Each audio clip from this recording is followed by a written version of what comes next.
Salut tout le monde, aujourd'hui on va parler d'alimentation. Alors comment perdre du poids sans faire de régime? Tout simplement en suivant un plan alimentaire équilibré.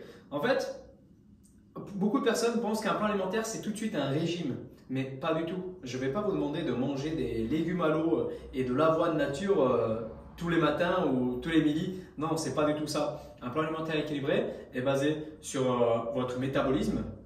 Ça veut dire qu'on va calculer vos besoins énergétiques de la journée en fonction de votre métier. Si vous bossez sur les chantiers, si vous bossez derrière votre bureau, si vous faites 5 fois du sport par semaine ou sinon si vous n'en faites pas du tout, d'accord?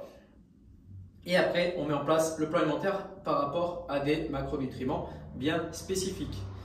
Protéines, lipides et glucides.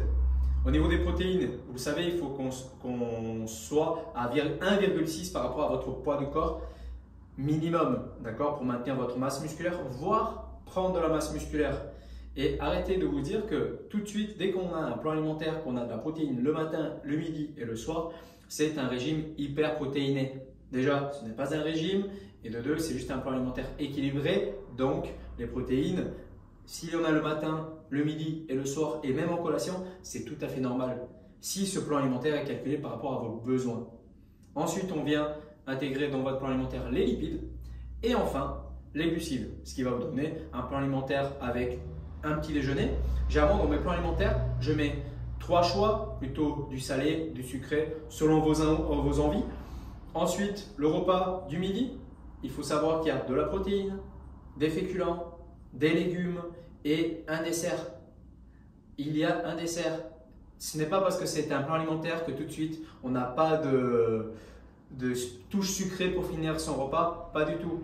Si c'est calculé, si ça va dans votre plan alimentaire, on peut l'ajouter sans aucun problème. Que ce soit du chocolat noir, que ce soit donc le dessert, une collation, ce n'est pas un souci.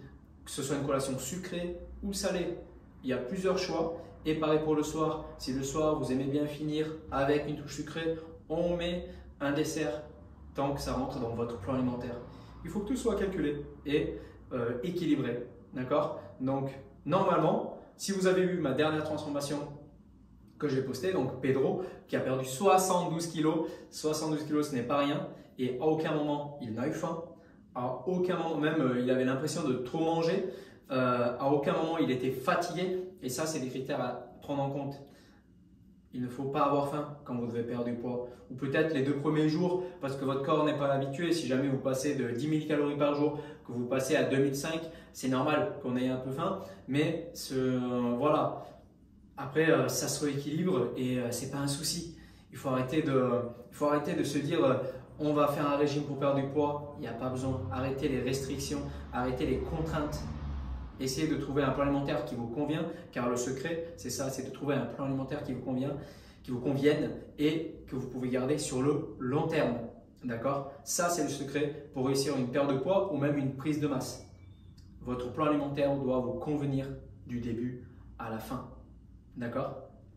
Si jamais vous avez des questions, n'hésitez pas à les mettre en commentaire. Sinon, on se revoit très vite pour une prochaine vidéo et cette fois-ci, on parlera de sport. À très bientôt.